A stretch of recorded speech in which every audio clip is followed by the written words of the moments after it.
Greetings YouTube, Joe here with Culination Media, and welcome back to the very next episode of Pokemon XD Gale of Darkness. This is episode 11, and in the last part we just walked around and did some random battles, and that's what we're going to do in this episode as well. This is a completely optional area over here. If you go over to the left, you'll see these two scientists talking. If they can get Krane to give up details about his purification study, all XD001's problems should be solved in one fell swoop. I think so too, but he sounds quite obstinate and tight-lipped about the whole thing. I've heard Lovrina's getting incensed over this. She was oh so mad. What, a kid in the lab? Hold still so we can catch you, kid.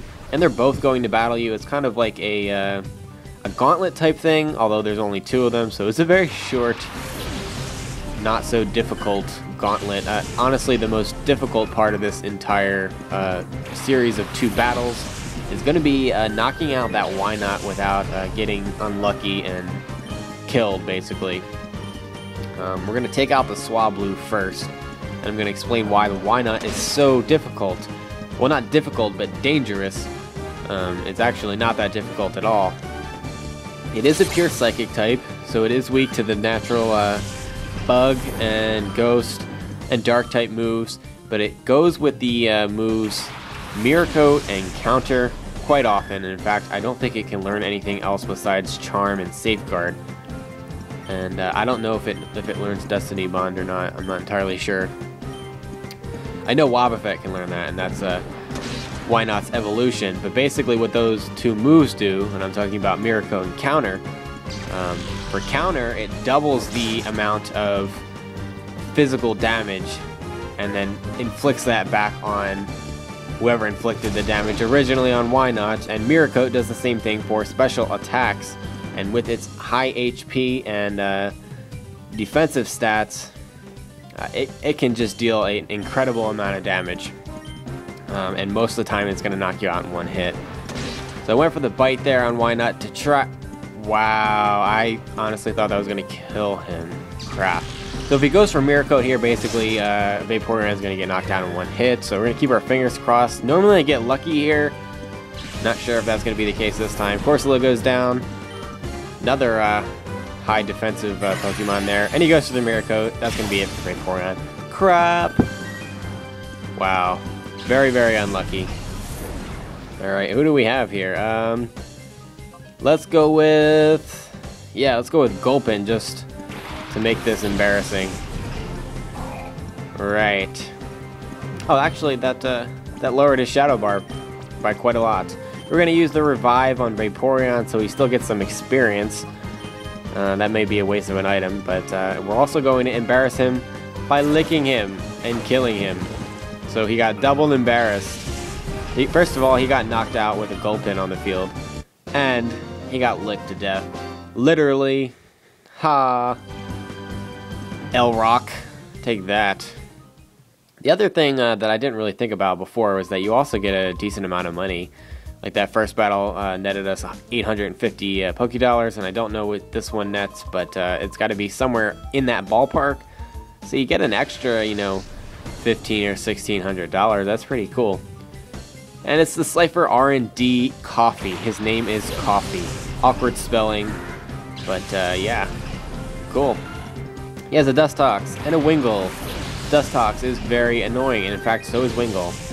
Wingull, because he likes to use Supersonic, and even though it has low accuracy, if it does hit, you're going to be confused, and you're going to hit yourself a million times. And Dustox is Bug and Poison, critical hit. Thankfully, because it has a very high special defense, it would not have been knocked out in one hit there without that. Try to go with Fire-type moves if you have them. So if you're training Houndour, or if you have Flareon or whatever, use that to get rid of that Dustox. Unfortunately for me, Wingull is going to go with this Supersonic, and it actually hits somehow, despite its crazy low accuracy. I don't know how that happened. Don't ask me. My luck is just really, really freaking bad right now. Pineco has extremely high defenses, and I think we actually talked about this before because he was on Green 6's team from the Hexagon Brothers. Of course, Vaporeon hits himself. What else would he do when he's confused? It's just how it works, yo. Wingull's going to go for the water gun, and it doesn't have very high attacking power, so you don't have to worry about that. And its defenses are low as well, especially its physical defense. So Teddiursa says, bye-bye. Get out of here. And he's going to go with a Qwilfish also. Qwilfish is quite annoying as well. This is a very annoying team, I must say, Mr. Scientist. Critical hit. The luck is definitely just on his side. Be careful with this Qwilfish because it has a 50% chance of having the Poison Point ability, which will basically poison any Pokemon 30% of the time that touches him based on an attack. So, yeah, I might very well end up poisoned and confused and dead by the time this battle is over, which sucks because Vaporeon will have died twice in 2 battles if that happens. Hopefully not. Maybe he'll snap out of confusion this turn. Hopefully. Teddiursa grew to level 20, which is just fantastic because that's where I wanted to be going into the end of this level, and we're not quite there yet, so that's good. Vaporeon thankfully snapped out of its confusion, and Qwilfish does have pretty decent defensive stats, so you're not going to knock it out in one hit. It's not going to wall you, but yeah, it has some pretty good defensive stats. Somehow we survived that poison sting without getting poisoned. Don't ask me how that happened. That's the first thing that has gone my way so far in this episode, pretty much. Yeah, stupid coffee. I hate coffee now. I used to be a coffee lover, and now I'm not. Take that. I'm going with decaf from now on. Ugh. I'll pretend that I never saw you. Scram already. So why do we want to do that? There's a little hidden chest up here, and it has a great ball, and it's the only place you can find one right now because you can't buy them because you aren't far enough through the game because you haven't played long enough, man. Alright, so I need to go back and heal because I got my ass kicked in those battles, pretty much. Yeah, I've been getting my ass kicked this entire episode. Wow. Alright, let's use this healing machine, get all healed up. And we might have another Shadow Pokemon to catch before this episode is over. I'm not entirely sure if we're going to get that far. I don't remember where all the where all the Cypher Peons drop from the ceiling exactly. I'll remember it when I see it though, so that helps. Oh, here's one. Haha. Hello, little boy. Have you lost your way? No, I haven't. Oh, I mean, what kind of question is that? Meta? Just because I haven't lost my way doesn't mean you need to, like, sick your bug and bird on me. For real, big meanie. Natu and Nincada. Really pretty easy to knock out. The Nincada is going to be bug and ground types. It'll be weak to water, so we'll be able to knock that out with a water gun. Natu is psychic and flying, so we could knock that out with a bite, but we're going to pass on that to get rid of the Nincada. Just because that's what I feel like doing. Yeah.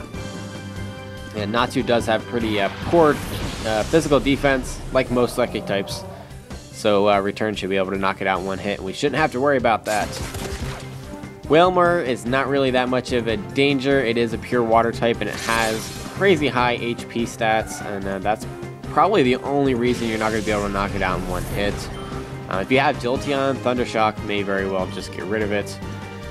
But I don't, so we're going to go for a bite and a return and knock this thing out, and we can move on. And I'm hoping by episode 13, we can be done with the Cypher Lab. We'll see how that goes, though. We still have quite a few battles to do before we can get to the boss of this area. How dare you? I mean, really? That's exactly what I was thinking. They say what I'm thinking a lot. Yes. There's an item over here. Awesome. What is it? An ether. Damn, there's so many ethers in this place. And I'm not going to use any of them, really. Really at all. Alright, let's go back and heal again. Yeah, we waste a lot of time running back and forth and healing. Oh no, this isn't the way to healing. I'm sorry.